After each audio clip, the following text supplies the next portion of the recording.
Good morning, good afternoon, and good evening, everyone, no matter where you're joining us from the world. Thank you for your time today. We'll be getting started in just a few minutes. I can still see a few more people trickling into the room, so we'll just give them last chance to grab their coffees or their drinks and get seated, and then we'll start in just a few moments. So bear with us, and we'll be right with you.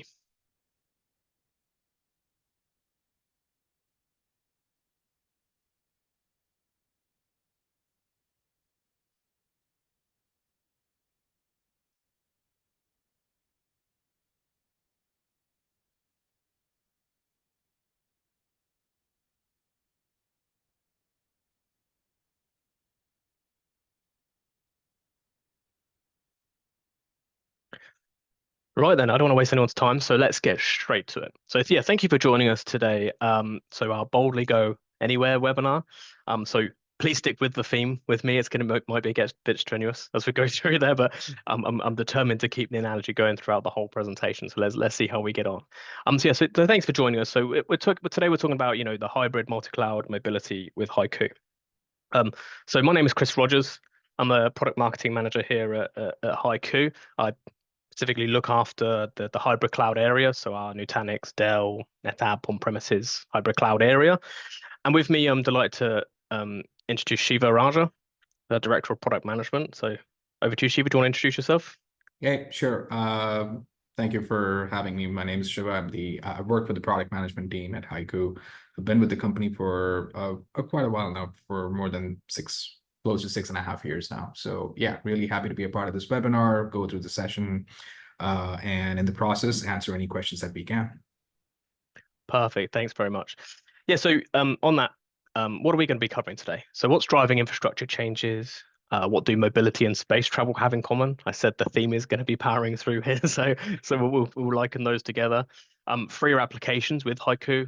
Learn what's new in HYCU. So we've got a launch coming up, so we'll learn what the new features are and how that's going to impact you. And then obviously at the end we're going to have some questions and answers. So please feel free to ask any questions you have in the chat or the QA function. We'll try and answer as many as we can during the session. But if we don't manage to get through to you, we'll definitely answer those afterwards offline with you as well. So let's jump straight in. So what is driving the demand for mobility? And before I do this, I'm just going to try, if I can figure out how to do it, and put up some polls for everybody to answer. So depending on what you guys answer, it might change this slide completely. But let's put up some polls. So the first one here. Which of the following are you currently using? So please select all that apply. So VMware, Nutanix AHV, Azure Stack HCI or Azure Local, as it's now been rebranded, Microsoft Hyper-V, KVM, Proxmox, OpenStack, or public cloud. So any of the flavors of public cloud, AWS, Azure, GCP, IBM, whatever else it might be out there, Oracle Cloud, etc. I'm not going to drag these on for too long. I'm going to give it maybe like 10 or 15 more seconds so we get everyone's answers in. Okay, yeah, so kind of as I expected so far, which is really, really good.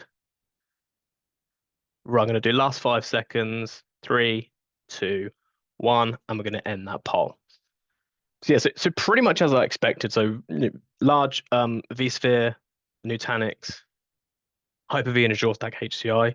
Only a few people on KVM and then quite a lot of people in public cloud as well. But the one thing for me, interesting, no one on OpenStack, no one on Proxmox yet. That's very interesting. So that's our first poll question. So second poll question for today is, are you considering moving to a new hypervisor platform?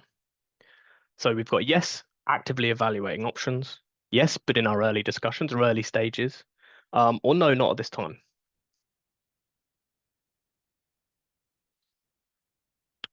I know when I've been speaking to a lot of organizations, it's a very, very mixed room when we're talking about this. If we're talking to, the field or partners or people like that, very, very mixed field in terms of what we get. And this is exactly what I'm seeing here in this poll.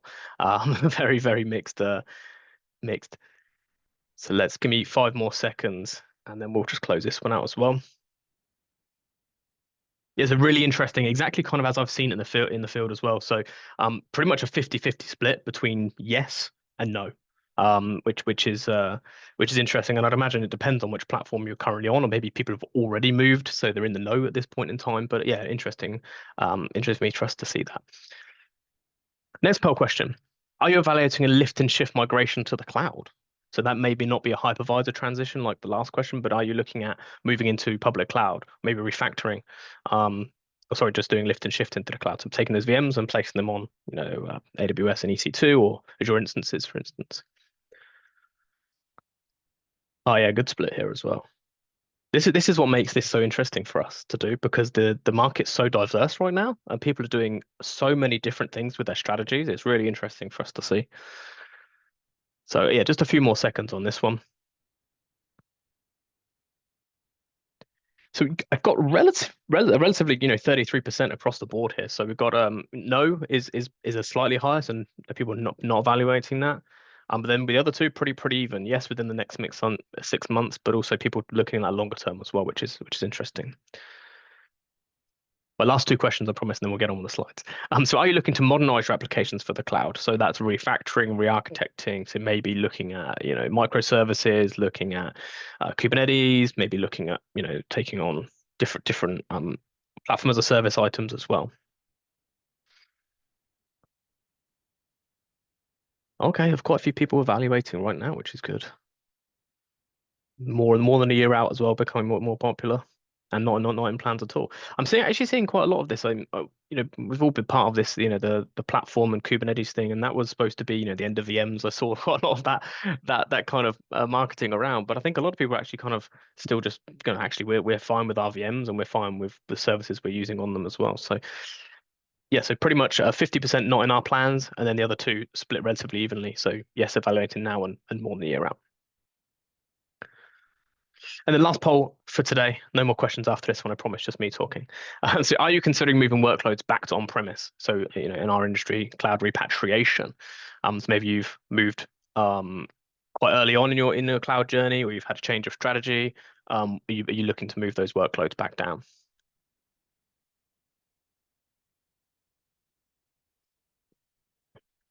Okay, so only a small. Okay, it's not. I talk and then it changes again. So so the majority in this time is no, not at this time. It's people who are happy with their cloud experience and their cloud economics. And then yeah, a little split between yes now and exploring the possibilities of doing so. Great. Thanks everyone for taking part in that. I really appreciate it. That was really interesting for me to see. Um, let's just share those, finish those. Right, so hopefully everyone can still see my screen. Nothing's changed in Zoom. So what is driving a demand for mobility? So from I mean, looks like from what you guys are that there is a lot of people that are looking at mobility options right now, whether that's a one-time migration or that more data fluidity. Um, One of the biggest ones is increased costs, right? That might not just be from a platform increase. That might be from, if you're not from the US, a drive in the dollar price. That could just be from, your budget's being restrained by your company and saying, hey, you do more with less, right? It could be from a price increase from all the platforms. They're not immune to costs rising as everything else has in the world, right? Cloud maturity and value realizations. Cloud costs have lowered, so cloud economics suddenly become maybe more viable for organizations when they've looked at them previously and gone, actually, the lift and shift to cloud isn't something that's viable. It isn't, economically possible for us to do that. Maybe now that economic has changed and compute and storage resource in the cloud have potentially got cheaper, or running those workloads have become cheaper. Maybe that lift and shift is now an alternative option and a viable option. The maturity of alternative hypervisors and hyper-converged infrastructure. We see that, we obviously love HCI and Nutanix and all the other platforms we do support, but we see that Nutanix AHV ramp really that, maybe 5-10 years ago was still in its early stages and kind of that challenger mentality, but now really is viable alternatives out there for that VMware or alternative use cases as well. And people looking at that AI, the buzzword has to come into every presentation. I think that might be the law now. You have to mention AI in every presentation or advert that you do. But people are adopting this, right? When they start looking at the AI strategies and the board are starting pushing, how are we going to use AI? How is IT going to adopt AI? They have to start looking at different areas of how they can develop platforms or move data into certain areas to be able to specialize that data for an AI platform. So all of these things are driving mobility and the demand for data fluidity in the marketplace. So I told you the theme was strong, and it's gonna carry on. So what do workload mobility and space travel have in common? Well, typically customers have a universe of options to run their workloads from. So, and each one, if you imagine it being a different planet, right? So each area has a different planet, and each planet has its own ecosystem, has its own advantages and disadvantages, right? If we look at Star Wars or Star Trek, they've got their uniqueness, right? Some of them are frozen, some of them are really hot, some of them are desert, some of them aren't, some of them mountainous, some of them are green, right? That's all just the way of life, if you will. But each platform is going to have that as well. So in the screen, we've got just a couple of examples. One's going to be for data pipelines, one's going to be AI optimized, one going to have super high speed storage, one's going to be more cost efficient than the rest of them, right? But they've never had more choice to run workloads anywhere, right? And we need to make sure we're picking up those workloads and put them in the right places as possible. When we say data mobility or data migration is like space travel, so what do we currently mean by that? So it's hard to get there, right? Space travel is hard. And a lot of the time, it's impossible to come back. If we look at moving, getting people to move to Mars and trying to populate Mars, as a lot of very rich people are trying to do, the people that go there first aren't ever coming back, right? And that's the realistic option for a lot of organizations is that they're going to be moving from potentially one infrastructure into another, but it's still backing themselves into the same corner that they found themselves with current infrastructure, right? On a single platform, and no real easy way to get out. It can be incredibly expensive and incredibly time consuming, whether that's your own resources or external resources you have to hire. It's going to be difficult to do. And as I mentioned, really, really expensive. And it can be dangerous and disruptive, right? There's that pathway is never flat, it's never linear. There's always going to be bumps along the road. And in here we've got black holes and meteor showers and all sorts going on. But those are the things that can happen during data mobility and data migration. Issues do happen and issues commonly occur. So again, the theme is carrying on here. So just like, as I said, that one-way journey, it's not just about the technology that drives this, it's about all the pieces in between. And Shiva, you've been in the industry a long time, you've seen a lot of customers potentially moving to different places. What's your thoughts on this kind of motion that we've got on the screen here? So the planning through sort of pre-migration, the migration, and the validation. What do you see as being the hardest pieces, or what does your experience tell you from a data mobility story that you might have?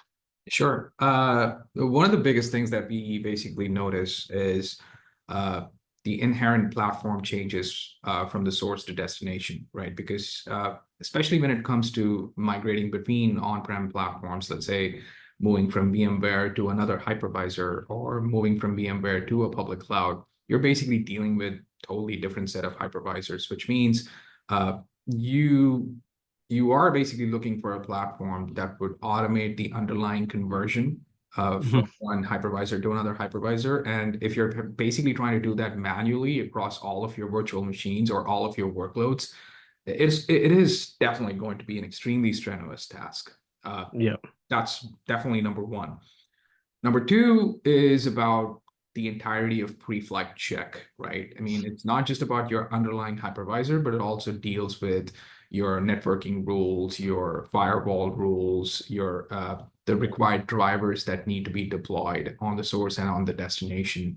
So all of these pre-flight check that has to take place, which is not just in terms of identifying that is known, but this is basically the place you also get into an unknown territory of what are the required set of pre-flight check steps that has to happen on the destination, and if there are any last minute changes, how quickly can you adopt or how quickly can you adapt to those changes and ensure that the failover or the migration cutover is successful. And of course, number three is the time frame, right? How long does it take for you to do the transfer and basically do the cutover and ensure that your destination is up and running? And finally, when the destination migration is up and running, will you be able to inherit the same data protection aspects, the same data protection workflows that you had in the primary? So this would be basically the exact order of things that I've seen across multiple customers who are planning for a cross hypervisor or a cross cloud migration from on-prem. Perfect, thanks, Shiva. Yeah, and in my personal experience, I've been through one of these myself as not only as a customer, but also as a partner helping in kind of planning and executing a migration. And we had a customer go through all of this, and it took literally months, if not potentially bordering into years, to get to the point where they were ready to click the go button. And just as they were ready to click the go button to their new platform, they had an acquisition and they decided to do the migration anyway to the new platform. Then new IT came in and said, "Oh, the platform you're running on isn't our standard, right? So now we've got to do all this work again to now migrate you to the next platform." So they understood that it was an arduous task from the first time. Luckily, they had managed to do some of the pre-work already and knew some of the application boundaries and knew about the interdependencies and all those types of bits. But it kind of shows you that if there's an option out there to have that data liquidity and that workload mobility, I don't think it should be as hard as it is right now, right? To be able to move workloads between places. And hopefully we can show you how HYCU later on can kind of ease some of that migration pain for you. So carrying on with the theme, why data black holes? So why mobility is so difficult? Why is it hard? Why is it something that we don't do on a regular basis, right? Because typically there are very limited infrastructure options to move easily between. We can move between potentially underlying hardware and potentially storage systems relatively easily, but taking a lifting and shifting from, I'm going to say from VMware into Nutanix or VMware into HCI or Azure Stack HCI or Azure Local, taking it from Nutanix into somewhere else or back again, whatever it might be, isn't a simple task. It does take time. It does take a lot of planning. And with that limited infrastructure, those options become, is it really worth moving just to a new place, right? Is it worth doing all the effort just to move to that new place? As we said, migrations are lengthy and making mobility normally a one-way trip, right? We're going there and we're staying there for a long-ish, if not indefinite period of time. There's a risk of data loss and disruptions before, during, and after the migration, as Shiva mentioned earlier, right? Do your data protection strategies change once you've landed on a new platform, right? Are they the same? Are they going to change policies? Do we have to reintroduce brand new policies? Do the snapshotting or backup policies working exactly the same way? It's unlikely that's going to be the same thing. So how do we make sure we are protected before, during, and after our migration is a key point? And typically, a lot of migration tools have been agent-based or particularly hardware dependent. So, backing up onto a big box and taking that and putting it somewhere else and then uploading it again, right? Hard to do, complex, cumbersome. Those things are all problems for us, right? And I want to tell you a bit of a story. So this is a story from HYCU, one of our HYCU customers. So they had a VMware environment and they wanted to migrate off of it, right? So they wanted to run Azure Stack HCI, or Azure Local as it's now called, Azure Government, and AWS GovCloud, all for different sites, but all in parallel. And they needed mobility between all of those physical and logical sites across all those disparate hypervisors, public clouds as well, right? But they wanted a unified data protection across all of that suite of workloads. And in the reality, when they set out and looking, what happened was they required specialist consultants to look at all of this and trying to figure out how they're going to plan and map all this out. That skyrocketed their migration costs, not just from a tooling or anything else like that, but from a personnel point of view as well. Absolutely skyrocket those costs. They couldn't find migration between all of these interoperabilities. They could only find migration to from certain places, right? They couldn't get it across the whole stack. And therefore they had no mobility between any of those sites. So therefore they had to have multiple disparate tools for those various workloads. When they looked at the marketplace, that was what was out there, right? They had 5, 6, 7 different tools to try and figure out how to do this. And your organization has the freedom to choose with HYCU. So we're going to come back to that slide in a little bit to kind of discuss the benefits of what HYCU did for that customer.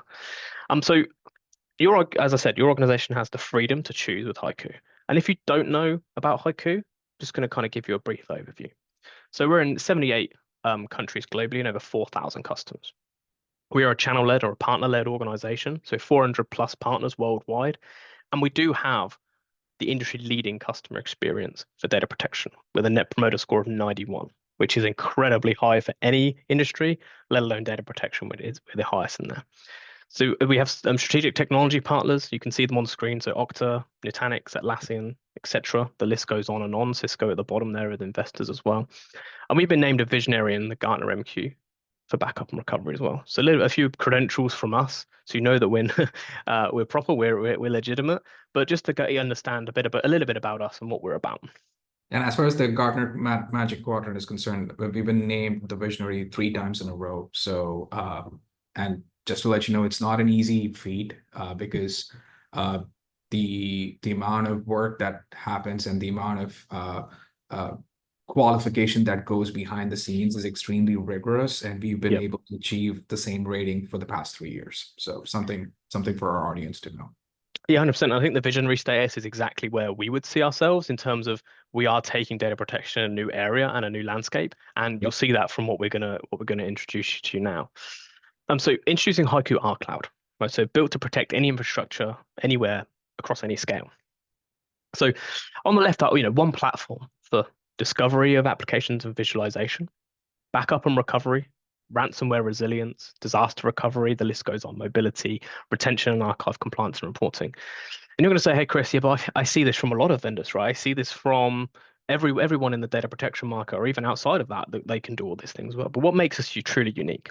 Well, we're software only and we're always agentless. I think that's a key point for our architecture and for our tech folks on the call. We're always agentless. And I've been a sysadmin and a backup admin in my previous lives. And I hated running agents. I thought they were hard to deal with. They were complex. There were a lot of time going wrong. And I spent a lot of time chasing the tail of what was going wrong before I could get my backups working again, right? We have patented automatic application discovery as well. So what does that mean? We go out and find your applications for you. So typically you would have to tell your application, your data protection app, what you've got, how you want to protect it, and what's the best method for doing that. Well, Haiku's going to go out and do that for you. That's going to simplify your life as well. We run anywhere and we're storage agnostic. You keep hold of your data and you place it wherever you want. Pretty much any cloud storage target is supported with us, on-premise targets as well. We have that fully flexible any to any. So any of the names you see on on the screen right now, we can go any to any. So we can flip your migrations across between all of those infrastructures. We're application centric with the mobility and our protection, and we're simple and powerful. Simplicity isn't easy to quantify. It's very difficult to say we're simple, but we are, we can get, organizations who have never heard of Haiku before, we can get them up and running and backups taken within, maybe 1 to 2 hours, Shiva, would you say? What's your record of getting a customer up and running from scratch and backups taken? I'd imagine it's pretty short, right?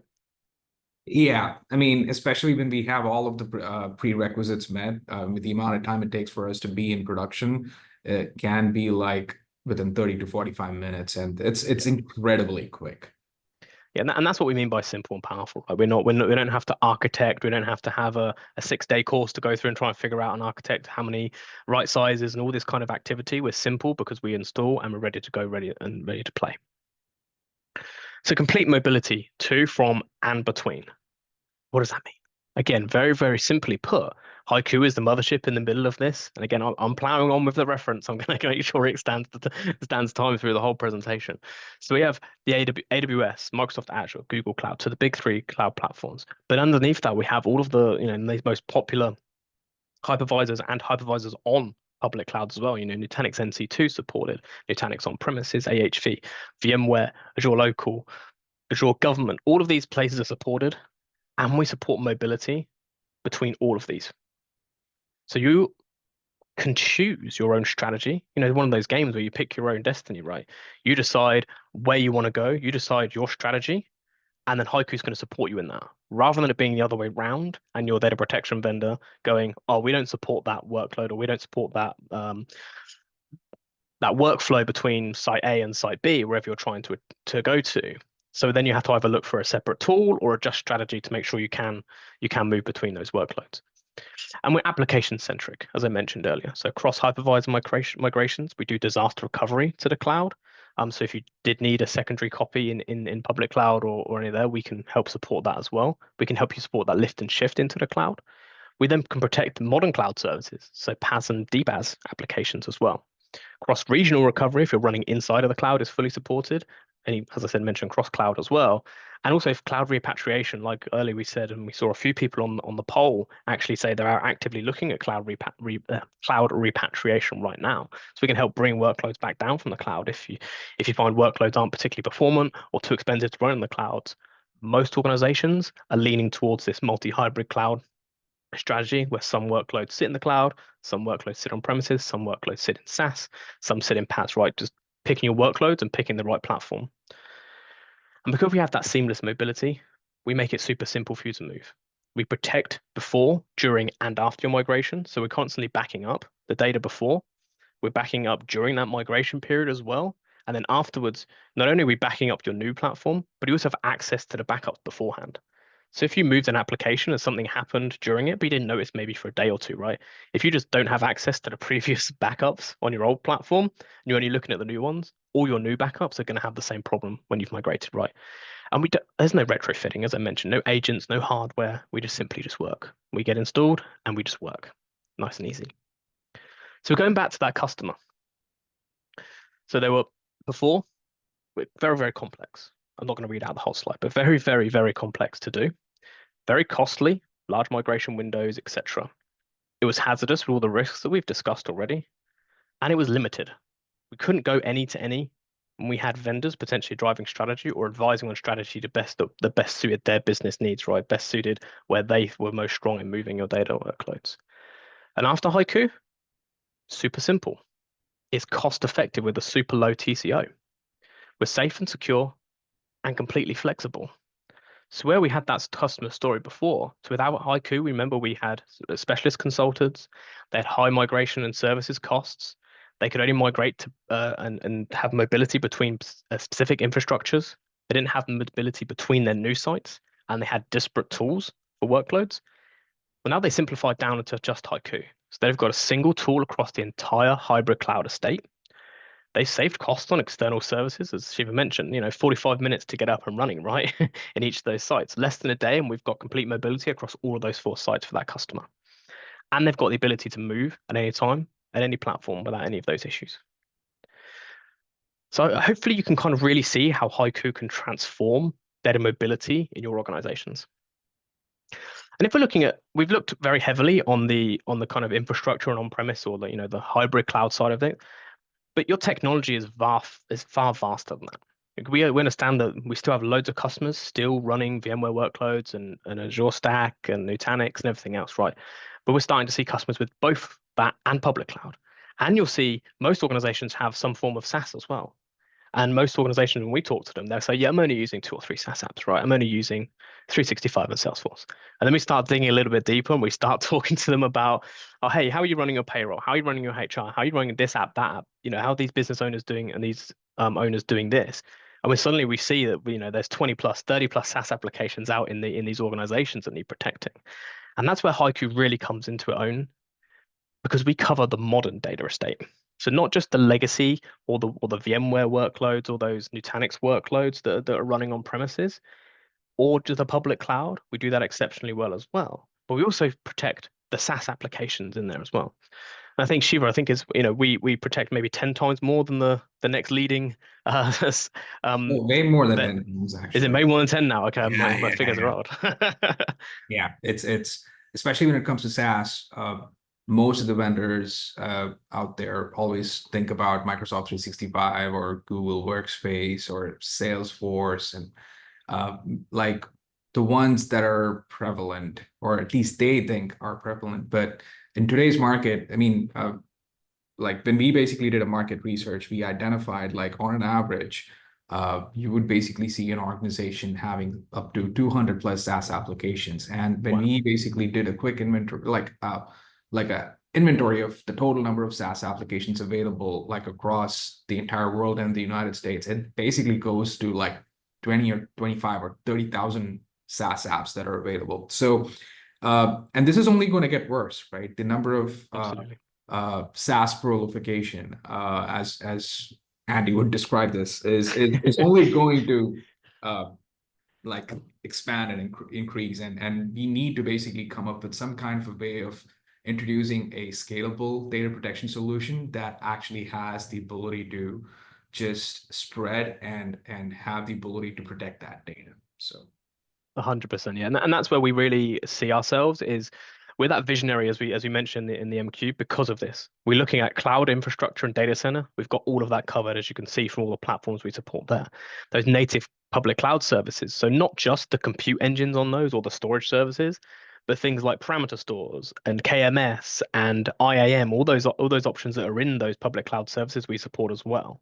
But also then moving up into the SaaS application level as well, not just those 4 or 5 most popular SaaS apps that kind of most organizations have, like 365 and Google Workspace, but things like DocuSign, Confluence, Jira, um, you know all these Okta, a massive one. Yeah, I Okta mean, is how is a many applications do we have just in Atlassian? I would basically say yeah, 8 or 9.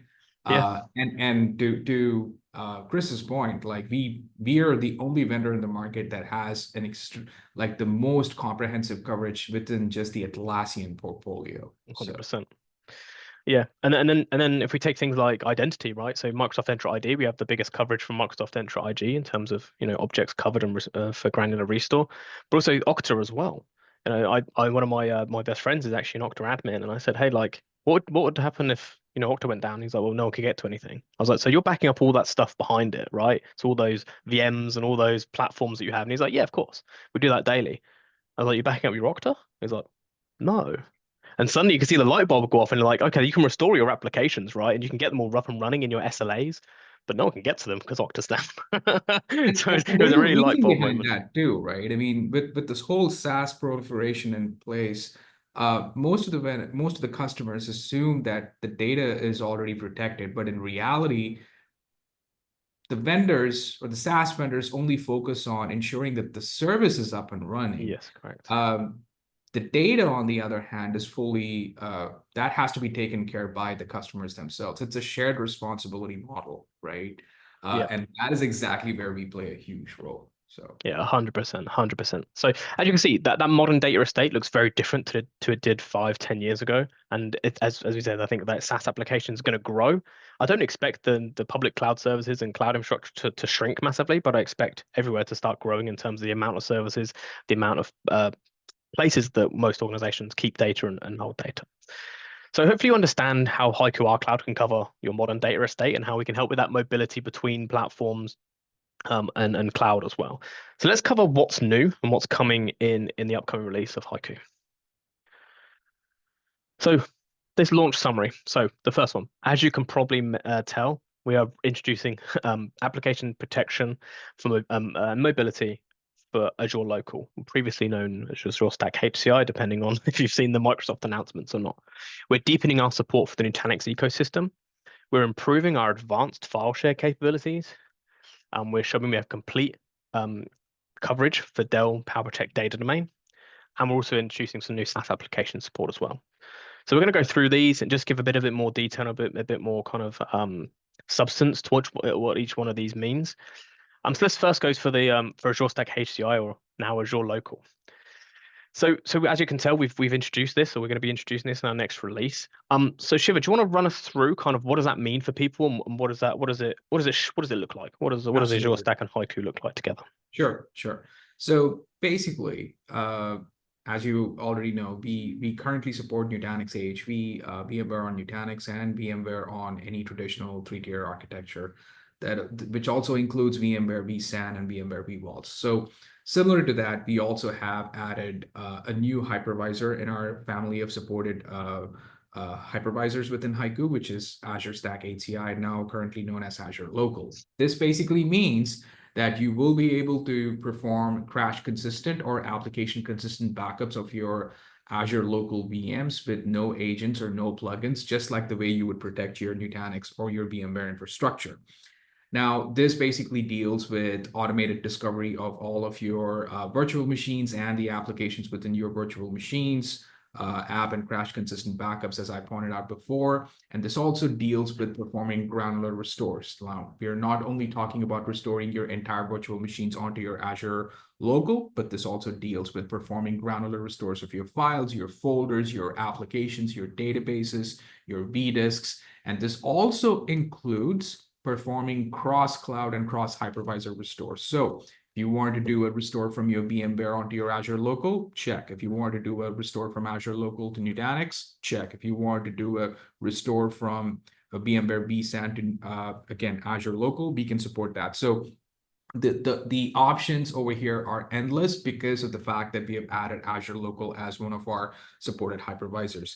And this can also aid you in doing cross-cloud migrations as well, meaning that you can basically support movement of your Azure Local VMs onto AWS, Azure, or Google Cloud. right? So, and this also covers with all of the ancillary capabilities that we have within our solution, which basically deals with backup monitoring. We basically have tons of events and event notification mechanisms that deal with real-time notifications in the form of webhooks or in the form of email notifications. So this also applies to our Azure Local. In addition to that, we also have a detailed backup reporting infrastructure built into the product, which means all of your backup status reports, all of your backup utilization, backup target utilization, everything will be reported through our reporting infrastructure for your Azure Local data protection. And in addition to that, we also have a detailed self-service mechanism that offers true multi-tenancy, and this can also be applied onto your Azure Local backups and restores. So pretty much all of the capabilities that you have within our solution will now be supported on your Azure Local starting 5.1. Amazing. Thank you, Shiva. Yeah, so loads of stuff, but essentially the HYCU you know and love, but for Azure Local. Exactly. I'm gonna sum that up in a tagline. Exactly. I couldn't have said that better. Thank you. No, great. Thanks for the detail. It really does help people understand more what we're bringing to the marketplace. So the next one was the expanding our Nutanix coverage. And many people, if you are familiar with HYCU, you'll say, oh, how can we do more, right? We do everything already. Of course, well, we are the #1 data protection platform for Nutanix in the marketplace already. We are trusted and used by Nutanix. So Nutanix is a paying customer of HYCU. They're a happy customer as well, and they have been for a long time.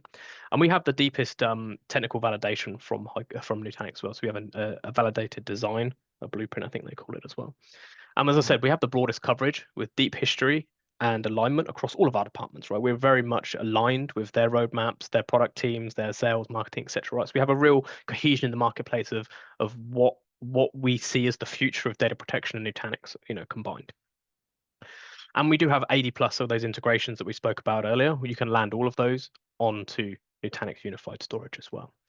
So I'm just going to run through all the places we do cover, and then I'm going to hand over to Shiva to kind of cover the new stuff we're bringing. So, as we mentioned already, AHV and ESX on Nutanix fully supported. NC2 completely supported, whether that's on AWS or Azure as well. AHV Metro clusters are completely supported. Nutanix Prism Element and Prism Central obviously completely supported. Those Calm marketplaces supported. We have some really cool technology for remote offices and branch offices. So if anyone wants to learn a bit more about that, I'm sure we've got some information around on that, but I can't really go into too much detail, but it's really super efficient to do backups with Robo, with HYCU. Nutanix Unified Storage, if that's files or objects, not only as a target to place backups, but also backing up that critical data that sits on those platforms as well. And then NDB. And as I mentioned before, we have that Nutanix Ready AHV blueprint. So the one thing I just wanted to highlight, or just a couple of items, is especially with regards to AHV, right? Now, yes, of course, we do support AHV, but one of the biggest value adds of supporting AHV, especially when you choose HYCU, is our ability to perform rapid restores, meaning that we can deliver snapshot level integration for instantaneous restores, in addition to the backup granular restores that we can offer. For ESX, again, we are the only vendor in the market that can actually integrate directly with Nutanix's storage level integration. So if you basically choose HYCU as opposed to any other vendor, we basically can offer storage level snapshots for quick backups, for extremely efficient backups and fast restores. Now, what's new at HYCU? I think this is something that you wanted me to cover as well. Do you want to build that slide too? Yeah, so I build out this one first, and yeah, sure. I'll let you talk to it. So in addition to all of our existing support with regards to AHV, NC2, and all of the capabilities that Chris pointed out, moving on with 5.1, in order for us to continue with our tradition of being #1 in Nutanix, the first thing that I wanted to talk about is our transparent backup support for Nutanix NDB, right? So if you're making use of Nutanix NDB service, we will basically be able to easily, discover all these VMs running on NDB, and we actually have the ability to automate certain steps that would ensure that the backup and recovery process happens smoothly, even when a database virtual machine is being managed by NDB, such as ensuring that temporary volume groups are totally avoided from being backed up, or when it comes to not interfering with the log truncation. Because for instance, if you take Microsoft SQL, the log truncation needs to happen from one application. It cannot be shared across multiple apps. So what we do is we basically delegate the log truncation back to NDB so that we don't step onto the toes of that specific app. So there is a lot of automation that happens in the backend. There is a lot of awareness that is built into the product. And again, we're the only vendor, we are the first vendor to offer that level of support when it comes to protecting virtual machines integrated with NDB. Now, in addition to that, we also have introduced support for BTPM. So for folks who are extremely security conscious, we will be able to offer full-fledged support for backup and recovery of VMs enabled with BTPM. And the reason why this is very important is because prior to Nutanix version 6.8, there were certain issues of in performing snapshots or creating snapshots for VMs with the BTPM option enabled, virtual trusted platform module. But now with 6.8, that limitation has been transcended, and now HYCU can seamlessly support that transition as well, where we can offer full-fledged backup and recovery support for BTPM enabled VMs. And speaking of keeping in line with Nutanix's firmware support, we also have the ability to support AOS version 6.10. So just to let you know, we currently do support AOS 6.10 in our current release of 5.0, but it's still a release candidate version. In 5.1, this would be more of a GA version. So in 5.1, we will be able to offer GA support for AOS running 6.10 versions. Yeah, thanks, Shiva. Thank you very much. Yeah, so just looking briefly over that Nutanix database service, Shiva gave us loads of information there, and I just want to kind of give you just a little breakdown and a run through. So that unparalleled protection is what Shiva was mentioning earlier. The largest coverage of any data protection vendor for any Nutanix workload, essentially.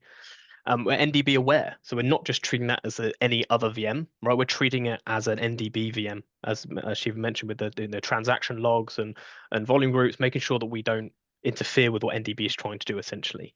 We don't need any external scripting or database expertise to acquire those database consistent backups, right? It's essentially that stuff made easy. I'm not a DBA myself, but if I was, I would imagine that my time could be better spent running my database and optimizing them rather than making sure my backups are running properly. As we mentioned, policy-driven compliance, so the RPO and RTO monitoring, all the things that you would expect from the platform, like Shiva mentioned earlier about the Azure Local, all those key pieces come to the NDB piece as well. So that's the ransomware resilience, the isolation, the locking, the RPO and RTO monitoring, the real-time alerting, all of that kind of stuff still applies to the Nutanix database service as well. So the next piece, the rapid and efficient scale-out backup of NetApp file shares.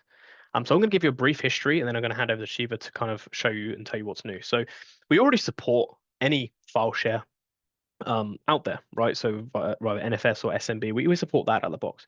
But we have some deep integration with Nutanix and Dell to make it even more efficient at taking those backups. We essentially use their APIs to see what's changed, or is known as change file tracking APIs.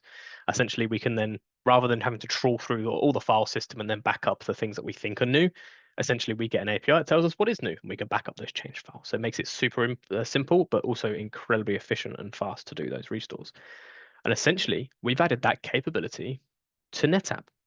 So Shiva, do you want to give us a run through about kind of what does that mean and how we're doing that? Sure.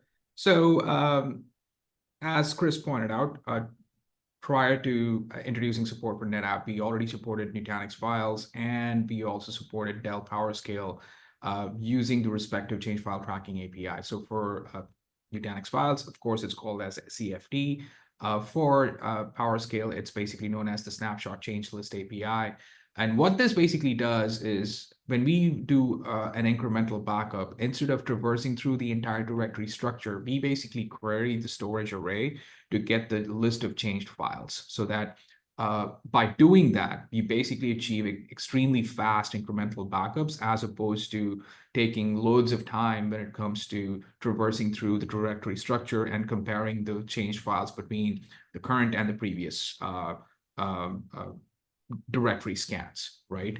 Now, with 5.1, when it comes to doing backups of NetApp file system, we actually have integrated with NetApp's SnapDiff API version 3.0, which basically gives us the same ability to do change file tracking between backups, and we basically query the NetApp's ONTAP storage array to basically give us the details of all of the change files between the two backups so that we don't have to manually traverse through the directory structure. So what this helps us to do is, regardless of the size and scale of your file system shares hosted on your NetApp ONTAP, we will still be able to assure an extremely efficient and fast incremental backups from the source to destination, meaning that your backup SLAs will still be met on time, regardless of how big your NetApp file systems are. So that's the big advantage here. Amazing. Yeah, thank you very much for that. So moving on, complete Dell PowerProtect data domain coverage. So again, we kind of discussed the modern data estate already. So virtual machines, we've got applications running on those virtual machines, whether they're SQL, Active Directory, Oracle, etc. We've got the OS stack itself. We've got file servers, so NFS and SMB. We then got objects that sit in buckets, and also all of our SaaS workloads as well. Not even mentioning all the cloud and the PaaS and everything else, right? So we've got a very disparate, broad range of objects here. All of them contain critical data for our organization. And the beauty of HYCU is that we can now, with our integration with DD Boost, store those incredibly efficiently in data domain appliance. So that's the traditional, rack and stack, put it in wherever you need to do that. But we can also support it in data domain virtual edition. So whether you're running that on a VMware environment and placing data domain virtual edition inside of your clusters there and using the same capabilities of DD Boost, but in a virtual world, or whether you want to place data domain inside of the public cloud, we can also support that as well. So all the efficiencies we're going to get from data domain and using DD Boost, that integration, we can now see across the whole estate. So whether that's data domain inside of a rack, inside of a data center as an appliance, a virtual edition on premises in a VMware environment, for instance, or inside of a public cloud environment as well, we can cover all of that. So Shiva, do you also want to give us a quick rundown of what data domain does with HYCU and the DD Boost? So if anyone who hasn't seen that previously kind of knows what the integration Sure. is, what does it look like, Sure. and then we'll go from there. Yeah, absolutely. So just to let you know, we basically introduced the support in 5.0, and we're constantly tweaking the performance and constantly adding more and more capabilities as we go on. So the gist of this is, with data domain, HYCU can now support backups directly to data domain, leveraging the DD Boost protocol. And this is a big deal. The reason why I say that is because we happen to be the only vendor in the Gartner's Magic Quadrants or the Gartner Magic's Visionary Quadrant to have access to the DD Boost libraries. The only other vendors are that support DD Boost are Veeam and Commvault and NetBackup. But HYCU, on the other hand, the value that we deliver is our extremely small software footprint that basically enables to have a scale-out architecture with extremely low TCO, and in addition to that, support DD Boost protocol for data domain, where you can actually have DDU backups at the source with global deduplication on the target. So pretty much efficiency all around, right? Now, what we can do with DD Boost today is we can support not just at source deduplication, but we can also support immutability, meaning that we can support backups fully in its immutable form, be it with regards to governance or compliance modes offered on data domain, making these backups truly ransomware proof. And we can also support multi-tiering, where you can actually replicate these backups within the data domain, be it data domain on-prem to on-prem or on-prem to public cloud. We will be able to acknowledge and replicate these HYCU backups to whatever target that you want to, and have HYCU basically deployed on the destination as a passive or a DR mode to basically restore these backups onto the destination environment. So we can fully support vaulting or tiering of your backups onto a different destination. And that is the best part here, right? I mean, we've been supporting this from 5.0, and in 5.1, we've also added more performance tweaks to ensure that our customers truly enjoy the benefits of data domain deployments, be it physical or be it virtual. Amazing, thanks, Shiva. So yeah, for the last time, let's engage Warp 9 with HYCU. So what have we got? SaaS application support. So 2 new SaaS applications. So one will be iManage. Interestingly, a stat that I found out, iManage holds 11 billion legal documents worldwide. So if you are in the legal segment, you're probably going to know what iManage is, and yet there is no enterprise level backup and recovery for these 11 billion legal documents that sit out there. And Box, over 100,000 enterprise customers there. So if you do have an interest in iManage or Box, please see our website and you'll be able to sign up for the waitlist and get access. But not just to new applications. Have a look through the 80 plus integrations we have with the SaaS apps and other various technologies and see what you're currently not backing up. But how do I see everything that I already have? Well, if you scan this lovely QR code on the screen, you can visualize your data universe with our graph to essentially give us access, read-only access to your Okta or Entra ID environment. And we're going to visualize everything in your estate and give it a protection status. Are you currently protecting it? Is there protection available?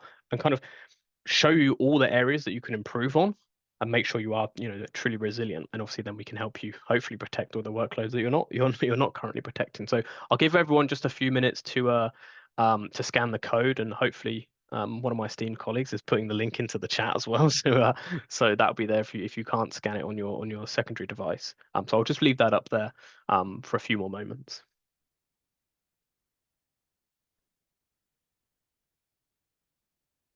Perfect. Hopefully everyone has scanned that. And then the second QR code, if you are ready to try HYCU and you want to, don't take my word for it, look at it yourself, play around with it yourself, see what we can offer, see what the workloads and how simple it is. See if you can beat Shiva's 45 minutes of getting it into your environment and up and running and get backups working. Let us know if you manage to beat that 30 to 45 minute time frame. There is a free trial available for customers out there as well. So again, scan the QR code. And again, hopefully one of my esteemed colleagues is putting a link into the chat if you can't scan as well. But on that, I'd like to thank you. And I think we probably have time for one or two questions. So let me just go into the Q&A and see what we've got. So we've got one from Jerome here. So what are some techniques that HYCU takes to handle mobility of an application or workload that runs on a specific hardware platform, such as VMware, to another to another where that underlying hardware platform support doesn't exist? I'm not 100% sure what the question means, but essentially HYCU will enable you to run those workloads wherever it is. We will transform that VMware workload into a native Azure workload, right? So we're not going to try and morph and make you use VMware on public cloud, for instance. We're going to morph that VM and transform it into a native Azure or AWS or GCP VM, right, Shiva? I'm sorry, yes, that is correct, right? Perfect. Perfect. When it comes to moving workloads from VMware in an application consistent manner, your destination should basically be under the supported matrix of HYCU. So for instance, if you're moving application workloads from VMware, let's say to an Azure or to Google or to AWS, we will be able to support that today, where they will be delivered in an application consistent format. So perfect. So I want to thank everyone for your time, and hopefully you'll see us on the next one. And any questions, reach out to us directly, or we'll see you on the next one. So thank you very much for your time, and I appreciate it. thank you.